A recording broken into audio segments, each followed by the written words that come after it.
ajya yemera ko bitugeraho, ariko nanone ajya natugaruka. Umuntu ushobora kuba dukurikiranye ashobora kuba ari mu nzitane z'ibigeragezo, ntibivuze ko umugambi w'Imana wakuvuye. Ndagusengeye muntu watakaje kwizera, ongera ukwegure, uzabona kugira neza k'Uwiteka mu isi y'abari. Ko nanjye nagize ijoro ry'imyaka 9, ariko nyuma y'ijoro ry'imyaka 9 habonetse igitondo kimwe. Waje imyaka 7 n'igice. Muri iyi myaka 7 n'igice nahuriyemo n'amakuba menshi, nahuriyemo n'amagambo mbwirwa menshi, ay'urucantege, ay'inama mbi, kandi abazikugira ntabwo ari abo uzabona hanze, oya ni abo mu nzu y'Imana. Hari igihe kigeramo n'umuryango ukananirwa, ugasigara wigwariza.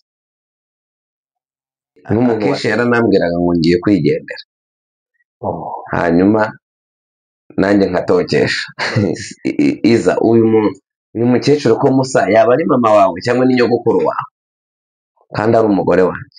Cyo nacyo ntako nigeze ngira, kuko natangiranye n'imibabaro arenda asoza urugendo. Namaranye nawe ni urugendo rw'imyaka 7 n'igice, noneho hiyongeraho ikindi cyiciro cya kabiri cyo kuba mbaye maze muri komini 6. Mu kuri k'umutima, ku bihe nari mvuyemo, nuko nari meze, nuko nari se na situation nari ndimo, kongera kumva ko nabona urundi rushako, nkakora ubukwe, nkaba umugabo mu rugo, numvaga bitari. Ndi Uwiteka Imana nje kugushumbusha urugo ntagutindiye. Ubu nyine muri ya mahirwe ya kabiri Imana yahise, ijoro twararanyemo n'iryo joro Imana yatangiye mu rubyaro.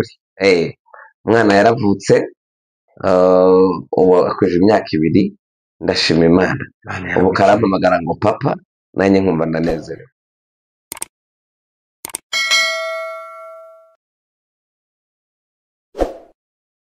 Twongeye kubasuhuza inshuti zacu bakunzi ba Ramoti TV, kandi tunejejwe nuko Imana yakomeje kubanya natwe. Mwebwe mudukurikirana, tubibutsa gukora subscribe ndetse na comment ndetse na like, kugira ngo ibiganiro byacu bikomeze kubageraho buri munsi. Tubashimira kandi tubikuye ku mutima uburyo mutuba hafi ndetse mukurikirana ibiganiro byacu. Hano turi kumwe n'umutumirwa, umugabo mwese mumaze gukunda cyane kuri Ramoti TV kubera ubusesenguzi bwe n'ibiganiro bye byiza, ariko mwambwiye kuri ijwi rye muri kumva. Yesu ashimwe cyane. Yesu Kristo ahimbazwe. Amakuru y'imisi? Ndashima Imana, ndi muzima. Abantu bajya baca mu gikaroti, uriya mugabo nuwahehe? Abo bantu koko bazamvugishije basi nk'umunsi umwe. Murakoze cyane. Abantu uriya mugabo muri kumwe ngo dukunda ijwi ryawe, urya amagi, urya iki gitume bibaza cyane. Oya, ubwo ni ubuntu bw'Imana. Barishimye.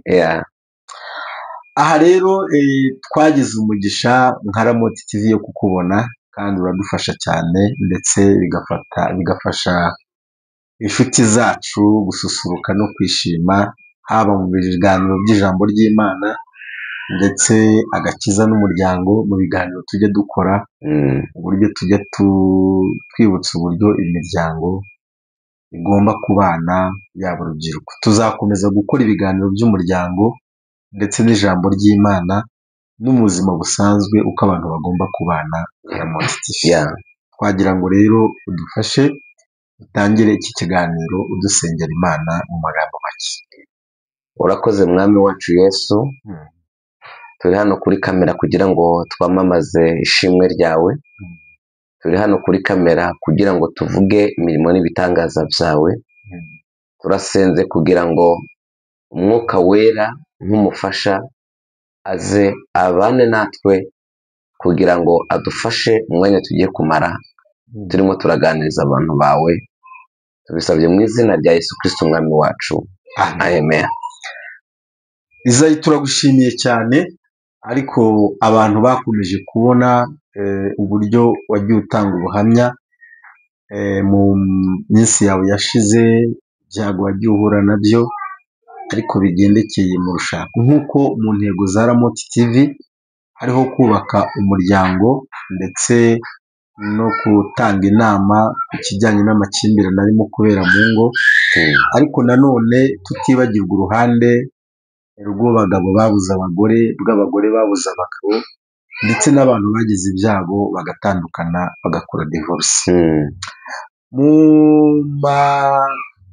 Ku mbuga nkoranyambaga zitandukanye twagiye tubona uburyo wagiye utanga ubuhamya, uburyo warambagije nk'abandi basore ugakunda, ariko umudamu wawe wa mbere bikaza kwanga, akaza kugira uburwayi ndetse bikakuvuna cyane. Abantu benshi byabakoze ku mutima, uburyo wabihagazemo ukaguma gukiranuka, mbega ugahagarara mu mwanya wawe mpaka umuherekeje atashye. Yego, twaje kwishimira uburyo watanze ubuhamya ko Imana yagushumbushe ikaguha andi mahirwe ya kabiri. yego, Aho rero niho dushaka yuko dufasha abakunzi ba Ramoti TV bagakurikirana neza amahirwe ya kabiri. Byakugendekeye gute? Bimeze gute? Tubwire ubwo buryohe nyakubahwa Izayi. yes,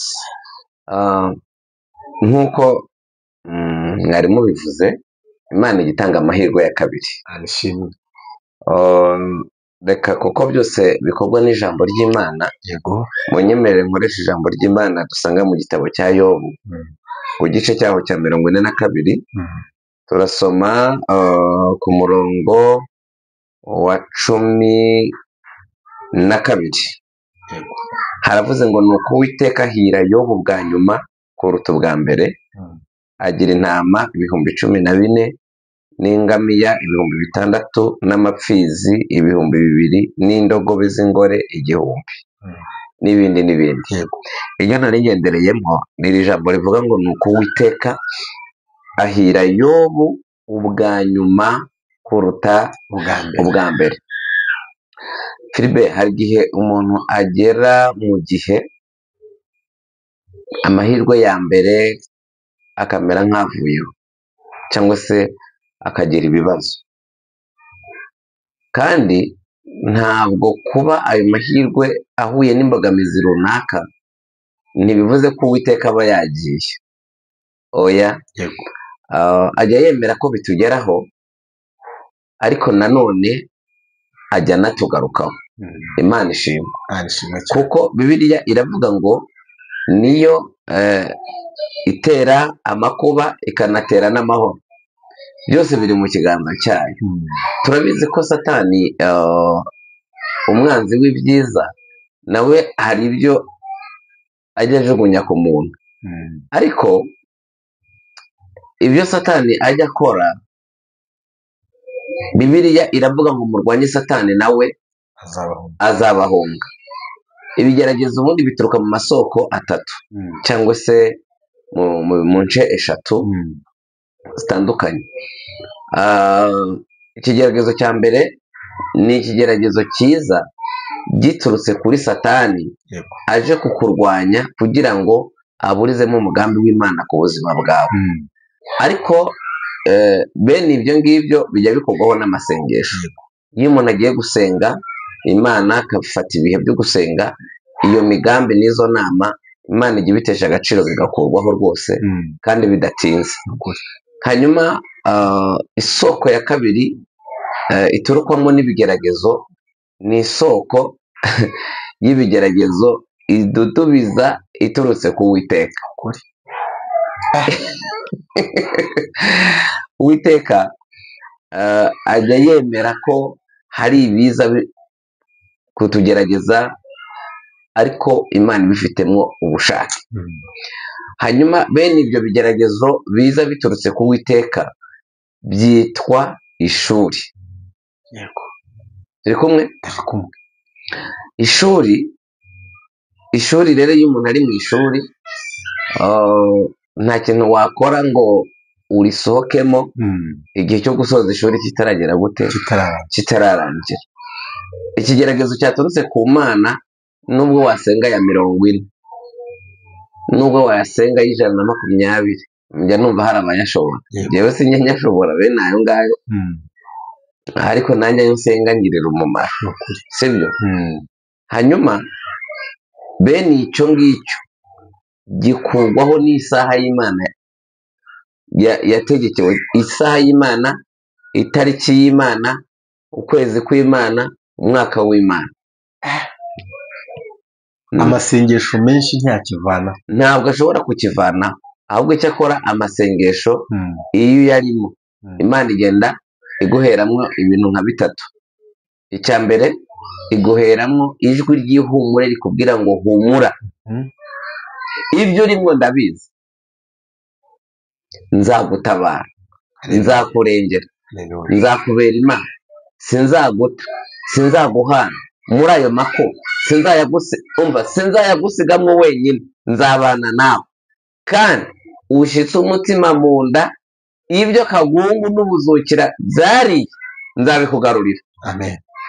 Wumviramo ijwi ry'ihumure muri ayo masengesho.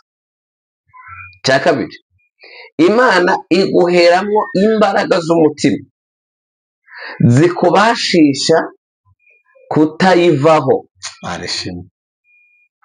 Haleluya. Amen.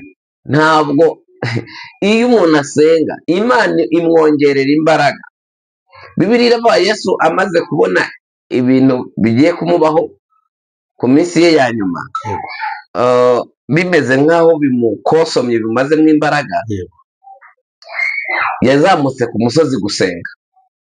Bibiliya iravuga ngo akirimo gusenga ngo mu ijoro ngo havayo marayika ngo amusanga hapfukamye amwongerera imbaraga.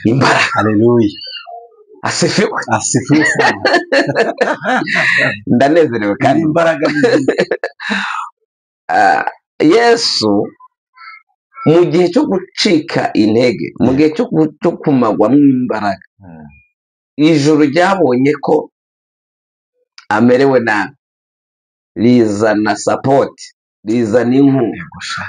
Ndasabira umuntu wese uri mu gihe cyo kumagwa mw'imbaraga n'ibyo ahagazemo, kubera igihe kinini amaze mu kigeragezo, marayika uvuye mu ijuru ushinzwe kongeramo imbaraga abantu bacitse intege nagusange ahantu. Sibyo? Yego. Eliya yigeze kumagwa imbaraga n'ijwi ry'umugore yitwa Yezebeli w'umugome. Imbaraga zirashira, Filibe, zirarangira. kandi yari umuhanuzi w'umuriro. Iyo yavuga ngo ijuru rimanura umuriro wahitaga umanuka. Niyo mpamvu hari igihe tuzaganira ku kintu cyitwa amasengesho. Yego. Ariko hari impamvu eshanu zituma dusenga. Icyo kiganiro uzakidutegurira ubutaha. Tuzagitegura ubutaha. Impamvu eshanu zituma dusenga. Ariko ndavuga mwimwe ariyo nayo nshaka kwireferaho ku bwa Eliya. Impamvu imwe zituma buri muntu wese ategetswe gusenga ni uko twese turi abanyantege nke. Nta umunyembaraga n'umwe, ni Yesu Kristo wabambwe. Niwe uhorana imbaraga iteka ryose. Imbaraga ze ntizijya zicogora, kuko Bibiliya iravuga ngo ntiruha, nticogora, ntirambirwa, ntinanirwa. Haleluya. Reka tuzagaruka. Banishimye. Hanyuma Eliya acika intege ngo agenda urugendo rw'umunsi umwe, ngo agenda mu ishyamba. Kugenda mu ishyamba ni hahandi yote ibyo nabyo byaba ari ibindi bisobanuro. Yagiye urugendo rw'umunsi umwe ngo ajya mu ishyamba, mu ipori rya wenyine, ngo nta mana bari kumwe.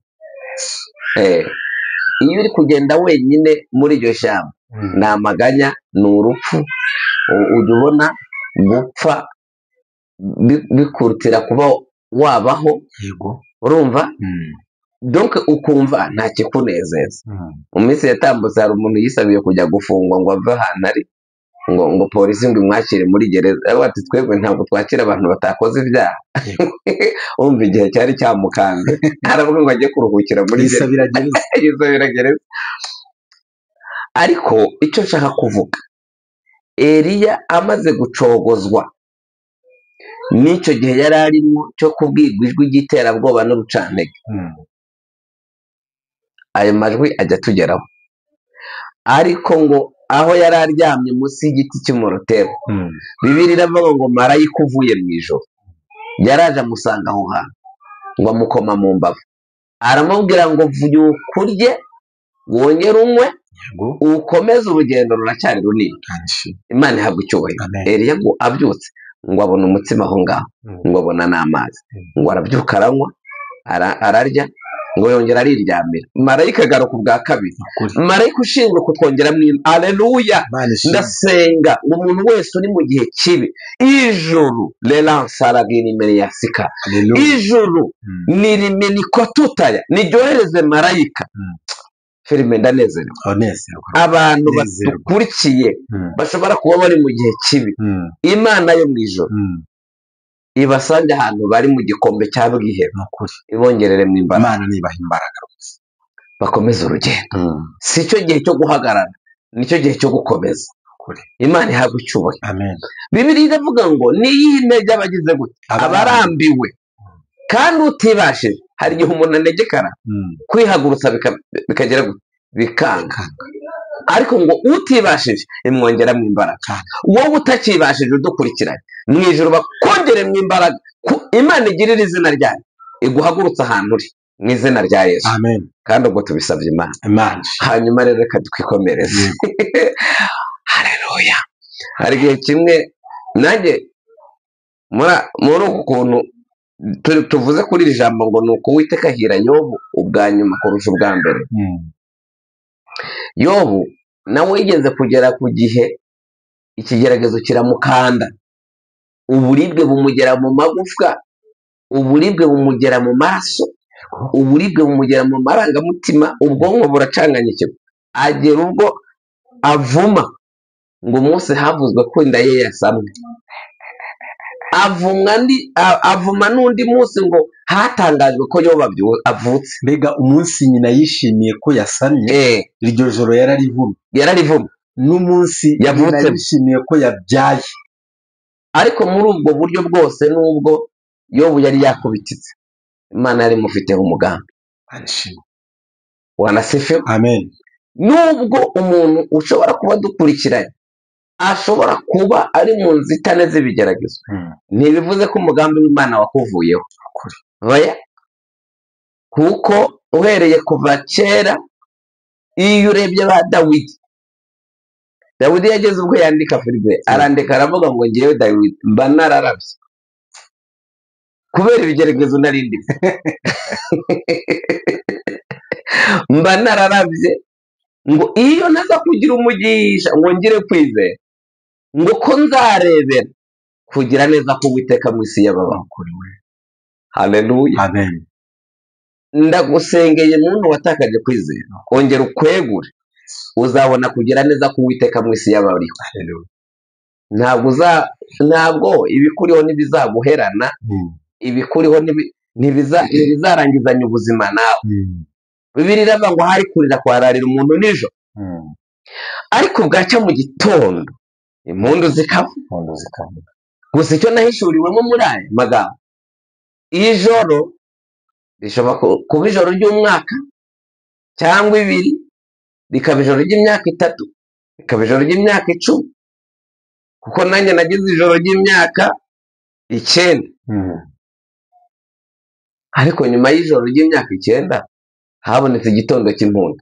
Nishimwe n'ukuri. Asifiwe. Imyaka 9. Iyo myaka 9 rwari urugendo rumeze rute? Rwari urugendo rukomeye, urugendo rwo guhora kwa muganga ngwaje nyakwigendera. Namugwaje imyaka 7 n'igice. Muri iyo myaka 7 n'igice nahuriyemo n'amakuba menshi, nahuriyemo n'amagambo mbwirwa menshi, ay'urucantege, ay'inama mbi, kandi abazikugira ntabwo ari abo uzabona hanze, oya ni abo mu nzu y'Imana. Umuryango wawe wawifata gute, wari ukuri hafi gute muri icyo gihe cy'imyaka 7 nyakwigendera arwaye? Hari igihe kigeramo n'umuryango ukananirwa ugasigara wigwariza nk'umuntu wasezeranye. Hari igihe ugeramo umuryango ukagera gute ukagusiga.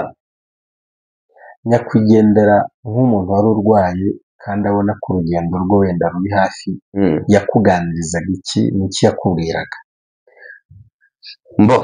Icya mbere cyo yarambwiraga, akenshi yakundaga kugira inzozi zo kuba ari umugeni, yambaye ikanzu y'abageni nyine,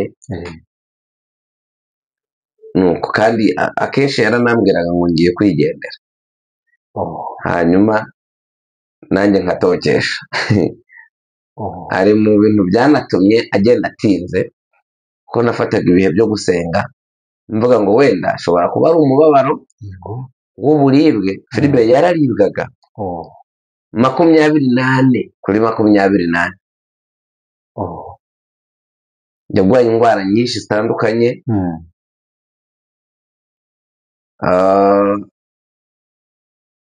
umubiri umushiraho.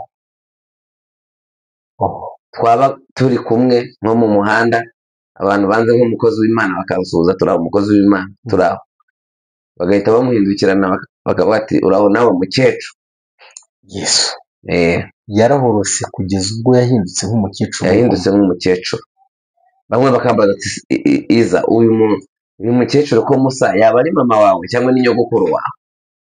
Kandi ari umugore wanjye. Icyo nacyo ni igikomere. Abantu bari batamuzi muhuye gutyo. Yego. Urumva? Niba hari ibintu binezeza abagabo, ni ukuvuga ati uyu ni madamu, tumusuhuze. Rero nta waba ugifite akuka keza ko perezida bamaze kuvuga ko ari nyogokuru wawe, yego, cyangwa ko ari nyoko, ngo ube ucyumva ufite apeti yihutirwa yo kuba wavuga ngo ni madamu, ahubwo uhita ureba uko wikasorenga. Hanyuma we ntabwo wabonye wenda ageze amaze nko kuremba cyane, ntiwigeze ubona ko wenda ageze mu gihe cyo kwiheba, cyo kubona ko wenda ushobora kumuta ukaba yasigara wenyine? Kubera iyo mpamvu yari afite ibintu bitatu bikomeye byamuteraga kwiheba ku ruhande rwe. Icya mbere, twe twashakanye, ku ruhande rwanjye niza kuvuga ko yandushaga imyaka myinshi, abashobora kuba bayifite bye kubagwa nabi. Ibyo ni ibintu bibaho. Yandushaga imyaka, noneho ndi muto, ko yandushaga imyaka 13. Yego. Kuyo nari mfite yari myinshi cyane, umugore, hagati y'umugore n'umugabo. Yego. Hanyuma icya mbere, n'amajwi y'abantu n'aya Satani n'ayo muri we imbere yamucaga intege, amwereka ko aho hafi hari abakiri bato, uzamucika, ushobora kumucika. Rimwe na rimwe yabona mpagaranye n'umuntu ari kumpa nk'icyifuzo, cyangwa se agira ikintu ambwira nk'umukozi w'Imana, umukobwa igitsina gore, ukabona byamujenye. Ariko nkamubwira ati humura, njye sindi umugabo w'ikigoryi, ndi umukozi w'Imana, nkamuhumuriza. Kandi koko ntabwo namuhumurisha ihumure ry'uburyarya, namuhaga ihumure numva ari indimo. Watubwiraga urugendo rwo mu myaka 7, ariko duhe samare gato mutangira kubana, igihe cyo mutangira kubana, mwinjiye mu rugo, n'igihe yatangiye kuremba, byatangiye mumaze igihe kingana iki mutangiye kubana? Ni mu kwezi kwa 2. Ni ukuvuga ngo ukwezi kumwe mukiri mu kwa buki yego nibwo yahise atangira kurwara. yes hanyuma rero Yesu. Philbe reka mvuge ngo ni urugendo rw'umusaraba, Inzira y'umusaraba.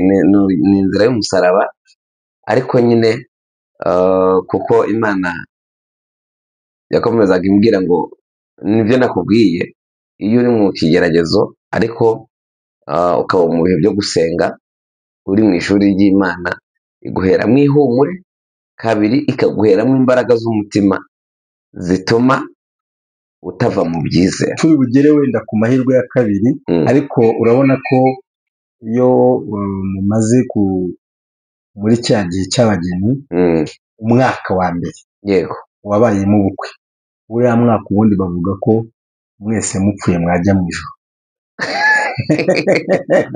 kubera ko muba muryohewe, muba mumaze iminsi mwifuza kubana, ukabona birabaye, mwarakoze ubukwe, nyuma murinjira muri cya cyiciro cya sitarago, muba mujyana mutarinjira mu cyiciro cya sitarago, mutarahanurukana, buri umwe agihisha wenda ingeso ze, mujyana muri dushe, umwe utaha kare, musangira utubuto, mubwirana udukuru twa hirya, musohokana, musangira, abafite ubushobozi uzi ko bajya za Dubai, abandi bakajya Rubavu, abadafite ubushobozi baha mu Rwanda, abandi bakajya muri resitora. Hanyuma icyo gihe ntabwo wigeze icyo bavuga ngo ni ukwabuki. Ukwabuki we ntabwo wigeze ugira? Ntako nigeze ngira, kuko natangiranye n'imibabaro arenda asoza urugendo. Hanyuma nari mvuze ngo icya mbere yagiraga intambara zo kuba azi ko ari mukuru kuri jye, kandi hari abatugose batoya. Akagira n'indi ntambara ya kabiri yo kuba nta rubyaro nigeze mubonaho. Icyo gihe cy'imyaka 9 ntigeze mubyara? Donc impamvu navuze ngo ni urugendo rw'imyaka 9, ubwo namaranye nawe ni urugendo rw'imyaka 7 n'igice. Noneho hiyongeraho ikindi cyiciro cya kabiri cyo kuba mbaye umupfakazi. Ni ukuvuga ngo mwamaranye imyaka 7 n'igice avaho, hanyuma wongera gushyingirwa haciye umwaka n'igice. undi mwaka turi buhagere. Hanyuma ubwo nari mvuze icya kabiri cyatumaga donc yari afite nawe ibintu bimuremereye ku ruhande rwe, harimo icyo cyo kuba nta rubyaro, kandi mu miterere y'abagore iyo adafite urubyaro mu rugo yashatsemo, aba yumva, aba asa nkaho yicaye aticaye, aba yumva rurimo ariko atarurimo, kuko aravuga ngo ikinyicaje hano ni igiki. Baba bafite intambara nyinshi, ariko nagira mbakomeze n'abandi bashobora kuba batararubona, ni ukuri ntimwigirire nabi. Uwiteka niwe ukinga, ntihagire ukingura, kandi iyo akinguye ntawe ubasha gukinga.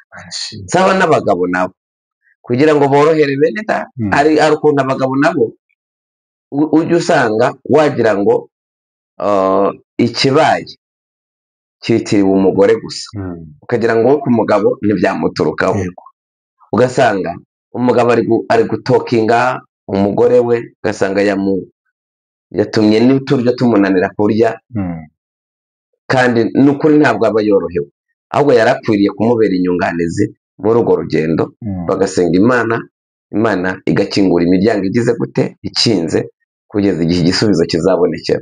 Kandi nanone ikindi, nubwo igisubizo kitaboneka, ntabwo akwiriye guteshwa agaciro ngo nuko bitabaye, kuko nawe ntabwo ari ubushake bwe, sibyo? Ubwo rero ikindi cyiciro cya gatatu cy'imibabaro yari afite, kimutera ipfunwe, kimutera kwibaza, kimutera bikiyongera noneho no ku ndwara afite akarushaho kuremba, kwari ukuba afite uburwayi ahoramo butorohera, budakira, bikantera nanjye guhora ndi muri stress yo gukora inshingano za kigabo no gukora inshingano za kigore, kuko nahabambaga hose. imirimo ya mirimo umubyeyi umumama umugore akora mu rugo nagombaga kuyikora kandi niyo ya kigabo nkagira gute nkayikora, nkongeraho n'undi wa gatatu wo gukora icyo bita kwita ku murwayi. Izo nshingano uko ari eshatu kuzikora urumwe zifite imbaraga ziremereye, ariko ndashimira Yesu ko yagendanye nanjye muri urwo rugendo rw'umubabaro umeze gutyo, nkakomeza umuhamagaro w'ivugabutumwa, nkakomeza kuba umwizerwa. Niba hari ikintu kinezeza mu mutima wanjye ni ukuba twaratandukanijwe na ya ndahiro bivuga ngo tuzatandukanywa n'urupfu cyangwa Kristo ageze gute agarutse. Ndashimira Imana ko umwuka wera yambaye hafi akagenda adokora ibitsiburira, si uko byabuze kuza ibinogo Satani akabicukura, ariko Imana ikabindenza. Hanyuma icyo gihe bumva umuntu wari urwaye gutyo kandi atari mu gihe cy'ibyishimo, aha akenshi ukunze gusanga ubuzima bw'umugabo n'umugore n'umurimo w'Imana w'inyuma y'inyegamo akenshi bisaba ko nawe uzamura icyo kintu. Umurimo w'Imana ubwo wari warahagaze, waje kugera igihe urahagarara, kuko uriya murimo w'Imana ukorwa n'umuntu wishimye. Yego, waje guhagarara ubwo nkagwana n'intambara za gisore kandi nitwa ko nubatse ufite umugore. Ariko nanone hamwe no gusenga no kwihangana no kwirinda byagiye bimfasha ngenda nkomeza urugendo sinacogora mu nzira. Twagiye tubona umugabo wagize ibyago nk'iyo yo akarwaza umugore, hari umugabo umwe wadomokaga akajya hanze ku batizera, hari ubwo wasangaga abarwaza baje kurwaza umugore, umugabo yabihengekanye. Wowe icyo gihe cyangwa se hakagira abagore bakugabaho igitero babona ko wenda umugore wawe afite intege nkeya wenda zijyanye no kuba yaguha biriya byishimo, muri icyo gihe nta bitero bigeze ugira by'abagore cyangwa se abakobwa bashakaga kukuba hafi no kukwereka ko bagira ibyo bagufasha mu byo wakemura? Ibyo ngibyo ntabwo nibyo navuze mbere. Navuze ngo ibitsiburira n'ibinogo umwanzi Satani yagiye acukura ntabwo byabuze kunzaho, ariko navuze ngo ndashimira umwuka wera ko yanshoboje kugenda simbuka iyo mitego no kutagwa muri ibyo byobo. Ibyo rero ibyo byose ntabwo ndi hano kuri kamera ngo mbeshe abantu, byagiye bibaho biyegereza bavuga ati nagufasha umukozi w'Imana mu gihe uhagazemo kitari cyiza n'ibiki, ariko umuntu nyine abagufashije mu buryo nanone butaboneye, ariko hamwe n'intego nari mfite yo gukiranuka no kuba umwizerwa kuri mugenzi wanjye, nabanye n'Imana, Imana irashoboza dutandukana nta kibi kimbayeho. Yego, Imana yarakoze. Hanyuma wenda ubona ko iyo urugo ruhuye n'icyo kibazo cy'uburwayi bukomeye, hari igihe ubona wenda nk'umuryango w'iwabo w'umugore uza ukakuba hafi, iyo utuye hafi, umuryango w'iwabo wabyakira gute? Wakubaga hafi mu ruhe rwego?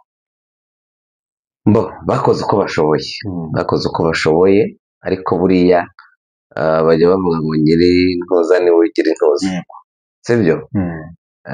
Ariko vrema sinabavuga nabi, yego, cyane cyane. Ariko umuntu twabanye cyane yari mabukwe wanjye, nubwo yari umukecuru ariko yakoresheje imbaraga ze zose zishoboka abana natwe. Ikindi yari afite musaza we, nubwo atakundaga kuba ari mu Rwanda, ariko igihe cyose yabonaga uburyo bwo kudomoka yatugeragaho, atatugeraho akatugeraho mu bundi buryo bwo kugira ngo haboneke sapoti yo guhora muri ibyo bitaro nyine kwivuza. Yaransapotinze uko ashobojwe nawe. hanyuma nyakwigendera amaze gusa nk'unanirwa, umubiri umaze kunanirwa, mbega ari hafi gutaha, ni ayahe magambo yakubwiraga yagukoze ku mutima, yumvaga yaguteraga agahinda urebye uko ameze n'uko arimo kukubwira? bo icya mbere cyo ni uko nanjye Imana yaje kumpa amakuru, donc imutegura ku ruhande rwe, ariko nanjye ntegura ku ruhande rwanjye. Nicyo kintu turusha abandi muri Kristo Yesu. Hari ukuntu Imana iza ikavuga ati ubu ikigiye gukurikiraho ni iki, kandi nzabana nawe. Rero ikintu nibuka yambwiye ndi Masaka, turi Masaka mu bitaro, yarambwiye ngo Jeri, ngo nk'ubu Yesu ngo aje kunyijyanira, ngo wagira izihe imbaraga zo gukomera. Ndavuga nanjye ndamusubiza, ahubwo nawe witeguye kugendana na Yesu? ugende yiteguye, yakundaga nyine guhita avuga izina rye, tugende yiteguye nta kibazo, ahubwo reka nisokoze neza nze kwisinzirira neza. Yakundaga nyine, wabonaga ko yamaze kuba muri mudu. Ariko Imana nta yandi magambo agize twavuganye, usibye ayo magambo nyine agaragaza nkaho kumbwira ngo bastandibaye kuko ndagiye. Nanjye nkamwana nawe komera, ntugende ugenda amahoro. Rero kubera ko andi magambo twari buvugane yari yamaze kugera muri koma mu ba covid, yaguye i Nyarugenge. Ubwo nagiye kumureba nsanga bamaze kumushyira kugera kure, bamushyizemo bya byuma, ahantu hose aracometse, ntavuga ntareba, gusa barambwira ngo genda wowe umubwire amagambo meza, araza kukumva nubwo atavuga. Ndagenda ndamubwira, mfite nyine uko namubwiye, mukomeza mubwira ko mukunda, mubwira ko turi kumwe, nuko. Ariko bikagaragara ko nyine hari ukuntu umuntu iyo urimo uramubwira amagambo umubwiye, uba wumva, uba ubona ko akeye, ukabona arakeye muri bya byuma bye ko yajya kuvuga, ukabona ntabasha kuvuga. Rero naramusengeye ku ijoro ari butahemo, nahereye saa yine nsenga, nk'uko yamaye kumusengera. Nabaye nka cya gihe marayika aburana intumbi ya Mose, naramusengeye numva mpawe kumusengera ahantu hose. Amaze iminsi muri koma, kuko yamaze muri koma iminsi 6.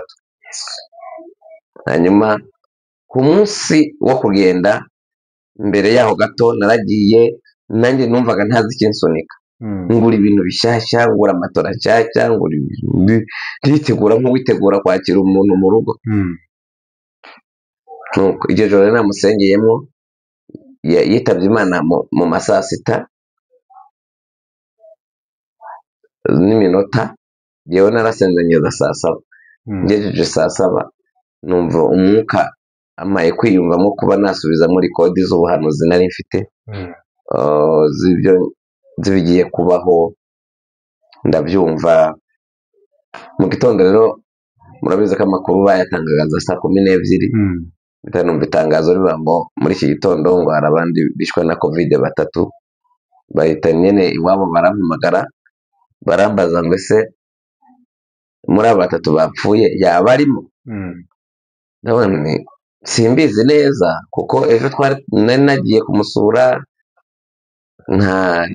ntabwo nzi amakuru niba ari muri abo 3. Ariko bakubye, hari ukuntu telefone isimburana n'indi. Kwa muganga ku bitaro bahita barampamagara, barambwira ngo harya ngo uyu muntu wari urwariye hano, wari urwaje, mwapfanaga iki? Nuko birangije ndamubwira ko yari umudamu wanjye. Birangije rero arambwira ati mwihangane byarangiye. Mu magambo make yitabye Imana, kandi twagize igihe cyo kwitegura, kuko umwuka yarambwiye ngo nimbyuke twezwe, atari yajya muri koma. turezwa kuri buri kantu kose, yagiye muri koma, hagati yanjye nawe ari amahoro, haba no ku giti cye ari amahoro, ijuru yararitashe kuko Imana yari manshimwe cyane. Hanyuma iyo uburwayi nk'ubwo bwaje mu rugo, akenshi ku kijyanye n'ubushobozi bikunze kugorana. Nta kibazo kijyanye n'ubushobozi wageze muri iyo minsi, ko abantu benshi nk'umuntu iyo arwaje umuntu nka gutya afite ubushobozi ntibimugora, ariko ku ruhande rwawe ubushobozi byari bihagaze? N'uyu munsi ndacyafite icyuho jusqu'à maintenant, kugeza izi saha ndacyafite icyuho cy'imyaka 7 nanyuzemo, kuko byanashize mu madeni menshi, hari igihe ugeramo bikaba ngombwa kubaka rya myenda kabisa, atari uko uri mubi cyangwa se uri umuntu ushaka kuryoshya. Hari abantu bafata imyenda yo kuryoshya, abo nabo bajya babaho, ariko kugeza izi saha hari icyuho ngira, kubera ko hari ubuzima mpagazemo ngomba gukomeza ubuzima, ariko kandi hakaba n'abandi bene data bambaye hafi muri cya gihe nari nkeneye ubushobozi, kuko ubushobozi bwanjye byo nageraga gukora, donc nasohoraga ibiruta ibyo ninjiza, nkasigara mu cyuho. Rero n'iyi saha ndacyafitemo ibisigisigi, numva nkeneye ko Imana yanduhuraho, kugira ngo bene data bamfashije muri cya gihe mbashe kubakiranukaho. Ubwo nyine Imana ifite uko izabigenza, ariko ndacyasenga Imana kugira ngo icyo cyuho nagize Imana ikivanemo, yongere ime guhagarara ku minzani ireshya, kugira ngo ubuzima bukomeze. Imana ihabwe icyubahiro. Reka twinjire mu cyiciro cy'amahirwe ya kabiri. Urumva umugore yitabye Imana, binyuze mu bibazo bikomeye, usigaranye agahinda, ubushobozi wari ufite bwose birarangiye, usigaranye amadeni. Wumva uzongera kurambagiza, ukumva kongera gusubira kurambagiza, kongera kubona umukobwa ugukunda, aho hantu tuganirize uburyo aho hantu winjiye, igihe winjiye n'icyo gihe uko watekerezaga, ku mipango wabonaga. Philbert, mu kuri k'umutima, ku bihe nari mvuyemo, nuko nari meze, nuko nari nsiga na situation nari ndimo, kongera kumva ko nabona urundi rushako, nkakora ubukwe, nkaba umugabo mu rugo, numvaga bitariho. Hari igihe Pawulo yigeze kwandikira Abakorinto arababwira ngo ntidushaka ko mutamenya amakuba yatubereyeho muri Aziya, ngo twararemerewe turiheba, twibwira ko duciriwe Uwiteka, ngo dusigara tutiyiringira, ngo ahubwo dusigara twiringira Imana izura abapfuye. Ageze ku murongo w'10 aravuga ngo ariko Imana yaturokoye urupfu rukomeye, ngo nanone iracyaturokora, ngo kandi twiringiye ko izakomeza kugira gute kuturokora. Ubwo urumva hari igihe ugeramo ugasigara wowe kwiyiringira bitariho, aho ugasigara wiringira Imana ishobora gukora igitangaza mu gihe utazi, ariko wowe ku buzima bwawe no ku mirebere yawe n'imyumvire yawe ukabona nta cyerekezo. Numvaga rero nta kongera kubaho kundi,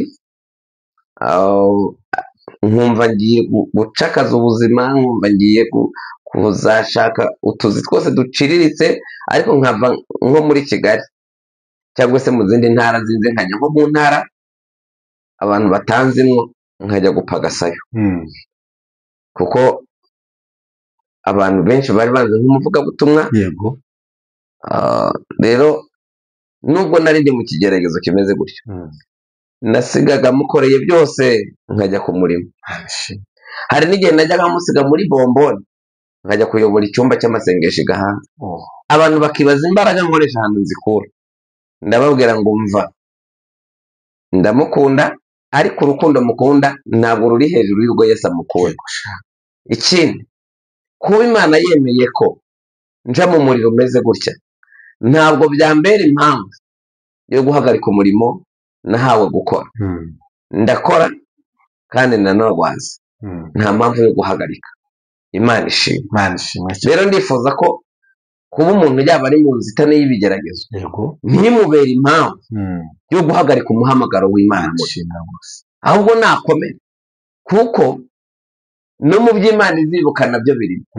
Igihe gukorera Imana mu gihe gikwiriye no mu kitagize gute, no mu kidakwiriye. Aho ni mu gihe cyo gukorera mu gihe kidakwiriye, cyane cyane iryo jambo niryo nireferagaho, gukorera mu gihe kidakwiriye. Nakoreye umurimo w'Imana mu gihe kidakwiriye, ariko ngira gute, ndawukora. Imana ihabwa icyubahiro. Rero nyuma yaho nibwo nagiye gusenga, Imana irambwira ngo mwana wanjye ndanezerewe mu izina ryayo. Irambwira ngo mwana wanjye, ndi Uwiteka Imana, nje kugushumbusha urugo ntagutindiye. Hari ukuntu Imana abaririmbyi yararimye ngo ishobora gutinda cyangwa ikabanguka, ngo nibwo bumana bwayo.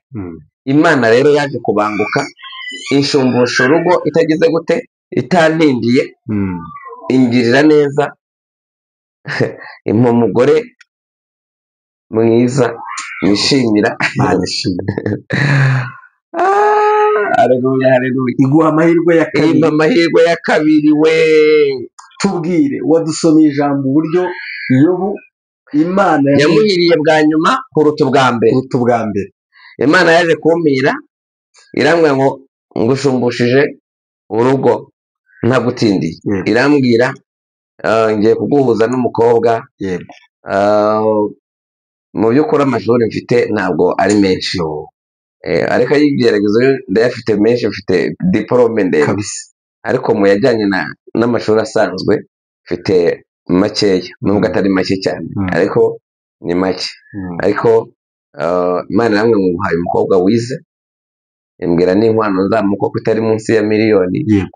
Irambwira ngo nje kukuryamisha heza, nje kukwicaza heza, nje kukwambika neza. N'aka gashati nambaye nako ndagakesha uyu mugore niwe wanyigishije kukambara, kubera ko njye niyambarira za zindi, iyo nabonaga 10,000 numva nakoramo ishati nk'enye cyangwa eshanu.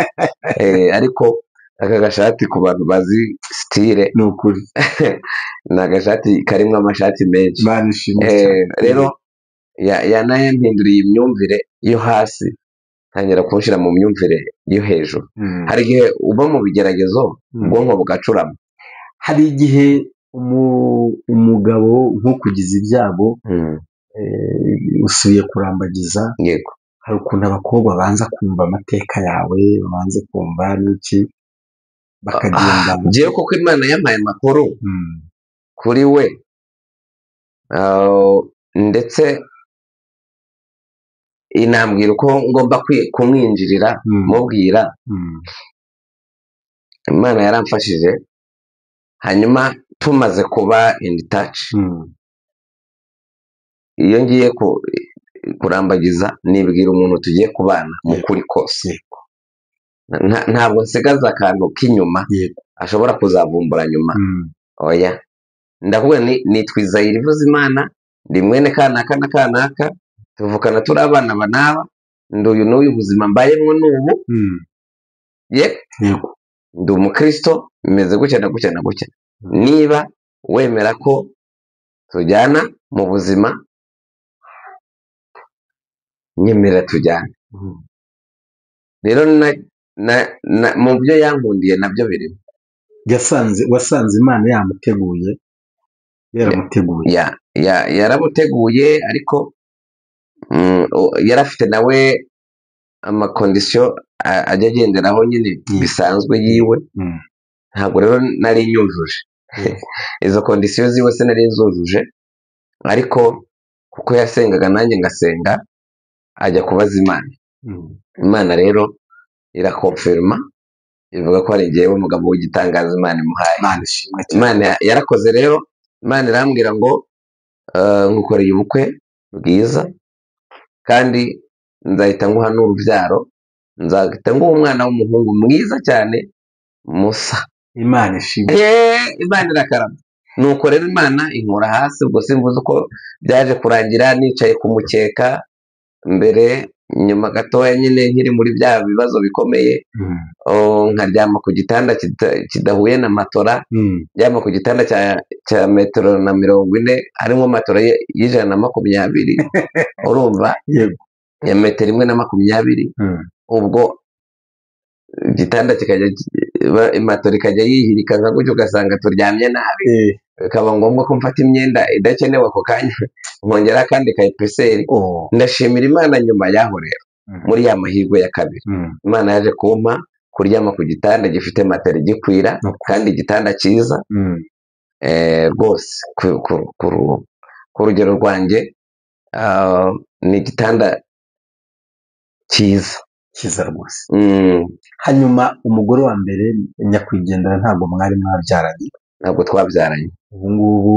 Ubu nyine muri ya mahirwe ya kabiri, Imana yahise, ijoro twararanyemo n'iryo joro Imana yatangiye nk'urubyaro. Umwana yaravutse, ubu akwije imyaka 2, ndashima Imana. Ubu karampamagara ngo papa, nanjye nkumva ndanezerewe. Hanyuma hagati yo kubura umugore wa mbere nyakwigendera amaze kugenda, hari amagambo y'urucantege abantu bakuvugaga, ararangiye, ninde uzamukunda, n'ubundi ni umukene, n'iki. Uyu munsi wa none iyo uri kumwe n'umugore wawe mwiza, Imana yagushumbushe, muri mu nzira mugenda, yego, izanye, uba wumva gute? Imana yamaze igikomere cyo kuba nari mfite umugore bansuhuza bakavuga ko ari nyogokuru wanjye.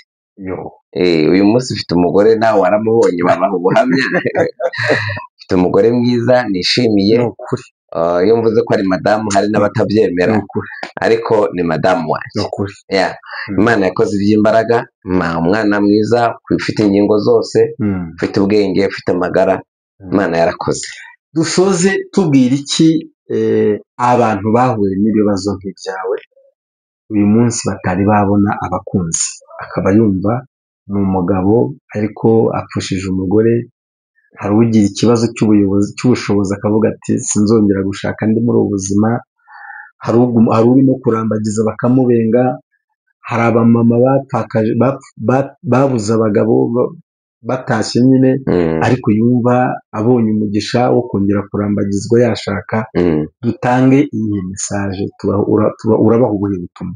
Ubutumwa numva nabagenera bwa mbere ni ugukomeza kubaha Imana. Kubaha Imana, Bibiliya iravuga ngo nta kimana izima abagenda batunganye. Rero numva habeho komatana n'Uwiteka muri icyo gihe gishaririye kimeze gutyo, gisharire ku bantu, ariko we na Yesu bomatana, kuko ubwo busharire nubwo bumeze gutyo, Imana izabunyunyuza igitondo kimwe. Imana ibahe ibiryohereye mu cyimbo cy'ibisharire. Rero habeho gukomeza kubaha Imana, kabiri habeho gusenga bashyira icyifuzo imbere y'Imana. Igitondo kimwe Imana izitamurura inyanja iri imbere y'umuntu uwo ari we wese, yaba umugore yaba umugabo. Iyo nyanja Imana izayikamya. Imana bayigira umujyanama mukuru mu buzima bwabo, kandi bayigira umufatanyabikorwa wabo wa bugufi. Imana izabikora. Nanjye ikintu cyatumye bigenda neza ni uko nakomeje kwisunga Imana. Naravuze ngo Mana rero dore bimeze, donc ikindi babwiza Imana ukuri. Hari umuntu ngo yabikora, fata kimwe aba aricyo uhagararaho. Niba uhisemo kutazongera gushaka, ubwira Imana ngo iyi decision mfashe ku ruhande rwanjye ndumva ariyo yamfasha, umpe imbaraga kandi mbane nawe kugeza igihe nzarangiza urugendo. Ariko niba wumva imbaraga zo gukomeza uri wenyine utazifite, injira mu masengesho, bwiza Imana ukuri. Imana iracyafite impozamarira, Imana iracyafite ibyomoro.